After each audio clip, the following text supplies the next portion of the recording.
Honourable justice J Munir और justice Indrajit Shukla के double bench ने इलाहाबाद हाईकोर्ट में एक मैटर को सुनवाई करते Sukanya Rizvi versus state of UP and others में, जो कि वो लड़की जो 11th की क्लास की लड़की है, अपने मदर के थ्रू रेट पिटीशन फाइल कर दी मेंटेमस। उनको ये उनके जो स्कूल है सीबीएसई से अनएडेड, उसमें हिजाब पहनने की अनुमति दी जाए। और उसमें यह था कि ये हिजाब जो है इसेंशियल प्रैक्टिस ऑफ इस्लाम है, यानी इस्लाम का जो मूलभूत जो वो चीज़ है उसके अंदर हिजाब पहना है और हमें हिजाब पहन के जाने की अनुमति दी जाए। चूंकि स्कूल एडमिनिस्ट्रेशन ने मना किया था कि नहीं, आप जो स्कूल की यूनिफॉर्म है उसी में आएंगे, एक डिसिप्लिन मेंटेन करने के लिए सारी चीज़ें। तो इस पर उन्होंने अपने आर्गूमेंट्स दिए। लेकिन जब पूरे आर्गूमेंट्स चले तो ऑनरेबल जस्टिस जे मुनीर साहब और जस्टिस इंद्रजीत शुक्ला साहब की जो बेंच है वो उन्होंने पूरे ऑनरेबल सुप्रीम कोर्ट के जजमेंट को देखते हुए, कर्नाटका हाई कोर्ट के 3 जज बेंच जिसमें पता चला हिजाब वाला जो मामला हुआ था सब, उसके बाद केरल हाई कोर्ट के दो जजेस के बेंच में, और उसके बाद जो है कर्नाटका के और बॉम्बे हाई कोर्ट के 2 जजों का बनाते हुए उन्होंने कहा कि नहीं, ये रिलीजन का प्रैक्टिस नहीं है। और इससे पहले आपको याद होगा 2022 में बहुत मुद्दा गरमाया था कि कुछ मुस्लिम लड़कियां जो स्कूल में एडमिशन वो परीक्षा देने से रोक लगाई थी 2022 में,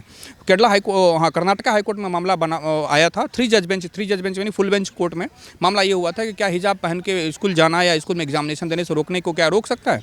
उसको लेकर के ऑनरेबल कर्नाटका हाईकोर्ट के फुल बेंच ने कहा था, जब उस टाइम के चीफ जस्टिस ऋतुराज अवस्थी थे, उन्होंने कहा कि नहीं, ये रिलीजन हिस्सा नहीं है और उसको लेकर के हम जो है अलाउ नहीं करेंगे। स्कूल की जो है सब बच्चे में समानता होनी चाहिए, इक्वलिटी, और प्लस आप डिसिप्लिन मेंटेन रहता है। आप अलग से आइडेंटिटी, रिलीजियस आइडेंटिटी लेकर के स्टूडेंट नहीं आ सकता। उसको लेकर के साफिया असद नाम की एक लड़की थी जो कि उस फैसले को चुनौती देती है सुप्रीम कोर्ट में, और सुप्रीम कोर्ट में जस्टिस सुधांशु धूलिया और जस्टिस हेमंत गुप्ता की बेंच बैठती है। लेकिन पूरे आर्गूमेंट के दौरान जिसमें बहुत सारे सीनियर एडवोकेट लोग अपीयर थे 2022 में, स्प्लिट वर्डिक्ट हो गई। स्प्लिट वर्डिक्ट ये हुआ कि जस्टिस हेमंत गुप्ता का कहना था कि हिजाब पहनना ये इस्लाम का रिलीजियस प्रैक्टिस नहीं है, अतः जो है कॉलेज के पास ये ऑफ पावर है कि वो किसी स्टूडेंट को हिजाब पहनने से मना कर सकता है। लेकिन सुधांशु धूलिया साहब कहे कि नहीं, हिजाब पहनना इसेंशियल प्रैक्टिस ऑफ रिलीजन है। यानी जब 2 जजों की बेंच थी वो उन्होंने वो कर स्प्लिट वर्डिक्ट हो गई। तो जब भी मामला स्प्लिट वर्डिक्ट हो जाता है तो ऑनरेबल चीफ जस्टिस के पास जाता है। उस टाइम के चीफ जस्टिस थे यू ललित साहब, तो उनके पास मामला प्लेस हो गया। उसके बाद ये हुआ कि उसको मैटर को 3 जज बेंच के पास भेज दिया जाए। 3 जज बेंच की कॉन्स्टिट्यूट भी हो गई, लेकिन उस मैटर को अभी तक चूंकि 3 साल 4 साल हो गए, अभी तो दोबारा उस मैटर को हेयरिंग पे आई नहीं है। तो ऑनरेबल इलाहाबाद हाईकोर्ट ने भी कहा कि हम परसुएसिव वैल्यू देते हैं बॉम्बे हाईकोर्ट के, केरला हाईकोर्ट का, कर्नाटका हाईकोर्ट के फुल जज बेंच का, और हम इसके अगेंस्ट नहीं जा सकते। और सुप्रीम कोर्ट का भी इस पर कोई अथॉरिटेटिव है नहीं। ये हिजाब पहनना इस्लाम के इसेंशियल प्रैक्टिस है या नहीं है, ये अभी ऑनरेबल सुप्रीम कोर्ट में डिसाइड होना बाकी है। ऑनरेबल 3 जज बेंच इसको कभी भी सुन सकती है, फिर डिसाइड होगा। इस बीच में मैं आपके दर्शकों को एक चीज़ बता दूं कि सबरीमाला का जो रिव्यू पड़ा था जिसमें 9 जज बेंच ने बैठा था, उस मामले में भी हिजाब का इशू आया हुआ है। चूंकि ये मैटर अभी 9 जज बेंच ने सुन के रिजर्व कर लिया है, तो ये इसेंशियल प्रैक्टिस ERP जो होता है किसी भी रिलीजन का, इसेंशियल प्रैक्टिस ऑफ रिलीजन, वो इस्लाम का, सिख का, हिंदुइज्म का क्या क्या होगा, उसको लेकर के भी मामला रिजर्व हो रखा है। तो 9 जज बेंच का रिजर्व हो जाने के बाद ये क्लियर हो जाएगा कि हिजाब पहनना ये इसेंशियल प्रैक्टिस ऑफ इस्लाम में है या नहीं है। तो इसको लेकर के एक कुछ थोड़े दिन की बात है, 10-15 दिन के अंदर उसका वर्डिक्ट, जो रिजर्व हुए डेढ़ महीने सुपर हो गए, तो अब आ जाएगा। तब तक के लिए एट प्रेजेंट अगर हम आज बात कर रहे हैं तो आज हिजाब को लेकर के सुप्रीम कोर्ट का कोई अथॉरिटेटिव डिसीजन नहीं है जो कहता हो कि आपको हिजाब पहनने का अधिकार है, क्योंकि एक जज ने कहा अधिकार है, दूसरे ने कहा नहीं है। तो अभी हम पॉइंट ब्लैंक पे चल रहे हैं सुप्रीम कोर्ट में। हाईकोर्ट कह रहा है, जो फिलहाल जो बयान आया, जो कह रहा है वो विधि सम्मत है, क्योंकि हाईकोर्ट का ऑनरेबल जो जजेज हैं, जे मुनीर साहब, वो भी खुद भी एक इस्लाम धर्म से आते हैं। तो वहाँ मैं हिंदू मुस्लिम का एंगल नहीं दे रहा हूँ, बात बता रहा हूँ। वो बहुत लर्नेड जज हैं। और जस्टिस इंद्रजीत शुक्ला है, 2 अलग अलग रिलीजन के 2 अलग अलग जज थे। दोनों का यही कहना था कि केरला हाईकोर्ट का, कर्नाटका हाईकोर्ट का, बॉम्बे हाईकोर्ट का डिसीजन जो है वो यही कहता है कि स्टूडेंट कभी भी एडमिशन में लेता है तो स्कूल की जो अथॉरिटी होती है, स्कूल प्रशासन के पास ये पूरी अथॉरिटी है कि वो डिसाइड करे कि क्या पहन के आना है, क्या नहीं पहन के आना है। क्योंकि वहाँ डिसिप्लिन है, किसी तरीके का रंग भेद या किसी भी तरीके का भेद, पोशाक को लेकर के कोई कमेंट्स ना हो कल, क्योंकि कुछ बहुत सारी चीज़ें ऐसी होती हैं। तो वहाँ स्कूल के पास एक बराबर का डिसिप्लिनरी जो है वो बनाने का, नियम कानून बनाने का उनका अधिकार होता है। तो इसलिए उन्होंने मेंडेमस को खारिज कर दिया। उस महिला जो है सुकन्या रिजवी के पिटीशन को डिसमिस करते हुए उन्होंने साफ साफ कह दिया। इसको लेकर तमाम हल्कों में चर्चा है कि भाई ये है वो, लेकिन विधि अगर आप मुझे एक कानून के छात्र और एक वकील की हैसियत से पूछेंगे तो मैं ये क्लियर कर दूंगा कि ये चीज़ें जो हैं वो बहुत ही लॉफुल है और सारी चीज़ें थी। कुछ लोग ये भी कह रहे हैं कि संविधान का जो अनुच्छेद 25 है, उसकी आज़ादी कहाँ तक है फिर? नहीं, 25 में उसमें नहीं, public order, health and morality वाला एंगल है। तो पब्लिक ऑर्डर में पुलिस बिल्कुल आज़ादी है, वो आपका रिलीजन प्रैक्टिस करा दिया है। लेकिन उसमें 3 वो भी है कि आपको रिस्ट्रिक्शंस भी हैं, अदर प्रोविजन। तो वहाँ पे सुप्रीम कोर्ट ने 2 जजेज की बेंच, जब मैं बता रहा, हेमंत गुप्ता साहब ने इस बेंच को बहुत अच्छे से डिसाइड किया था इस टॉपिक पे।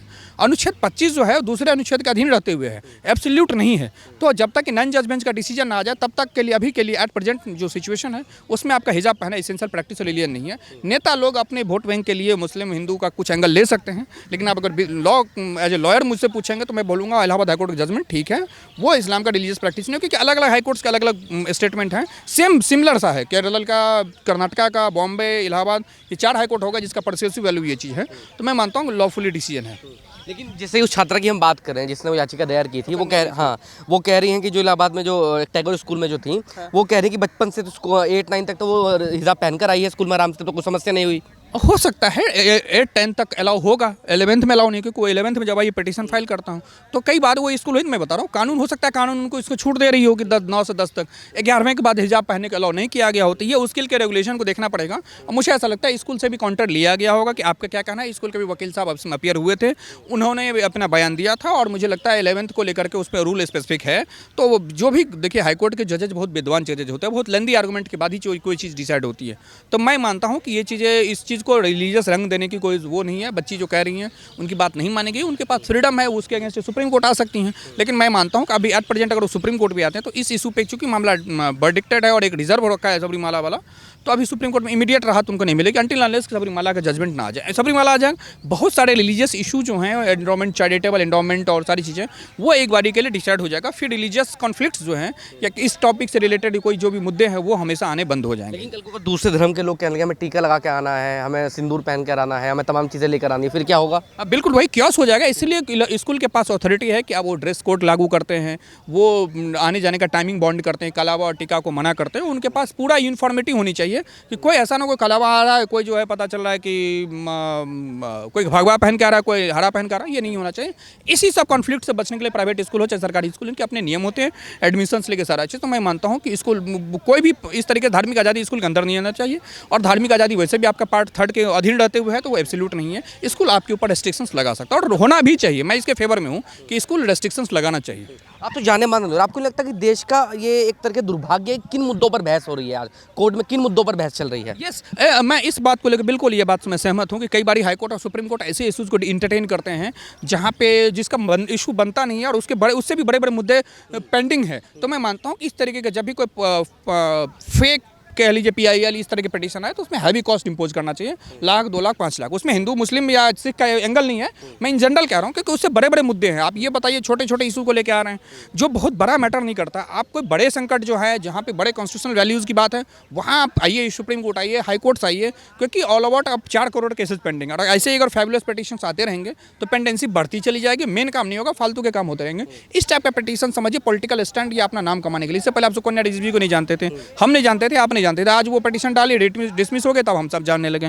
तो ये कहीं का पॉपुलैरिटी फेम पाने का एक तरीका है कि आजकल देखिए दिल्ली हाईकोर्ट में पर्सनैलिटी राइट के लिए है, और हाईकोर्ट की क्या बोला जाए, इंस्टीट्यूशन के प्रति मेरी एक सम्मान है। अदरवाइज वो कह लेंगे कि उनको बड़े मैटर जो पेंडिंग है वो डिसाइड करें। पर्सनैलिटी राइट को लेकर के हाईकोर्ट इतना सिंसियर है दिल्ली हाईकोर्ट। मैं मानता हूँ कि honourable chief justice DK Upadhyay को इस बात का समझना चाहिए कि हीरो हीरोइन को पर्सनैलिटी राइट देते टाइम तो आप दे रहे हैं, लेकिन सेम टाइम जो बहुत सालों साल से लोग दिल्ली की जनता जो आपके पास में 15 साल 20 साल से मुकदमे पेंडिंग, उसको आप नहीं करके, तो मैं मानता हूँ कि यहाँ न्याय नहीं न्याय आम जनता के साथ नहीं हो रहा है, बड़े हीरो हीरोइन के साथ न्याय हो रहा है।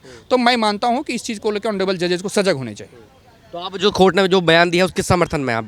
अगर लॉफुली देखें बिल्कुल समर्थन, क्योंकि लॉ यही कहता है, लॉ परमिट यही करता है। बात यहाँ हिंदू मुस्लिम के एंगल का नहीं, मैं फिर से एक बार क्लियर करूँ, लॉ वही कहता है कि अभी तक ऑनरेबल सुप्रीम कोर्ट के जजमेंट को अथॉरिटेटिव डिसीजन नहीं है, तब वो सबरीमाला वाला जजमेंट आ जाएगा, फिर हम कुछ कर जजमेंट की जरूरत है। अगर तमाम चीज़ें देखी जाएँ, फिर सरदार ये कहेंगे हम तो अपने तरीके से आएंगे। एग्जैक्टली वही कहेंगे। लेकिन वो जो मुझे लगता है, क्योंकि मैं लंबे टाइम से सुप्रीम कोर्ट में हूँ, जो सबरीमाला वाला जजमेंट एक बार आ जाए, 9 जज बेंच की मैटर है, तो रिलीजियस इशू जितने भी हैं, चाहे एजुकेशन इशूज में हो, मंदिर हो, मस्जिद का हो, वो एक बारी के लिए खत्म हो जाएगा। उस पर बहुत सारे सवाल के जवाब ऑनरेबल सुप्रीम कोर्ट में आ जाएंगे, तो उसके बाद चीज़ें जो है सुलझ जाएगी। तो ये मेरा तजुर्बा है।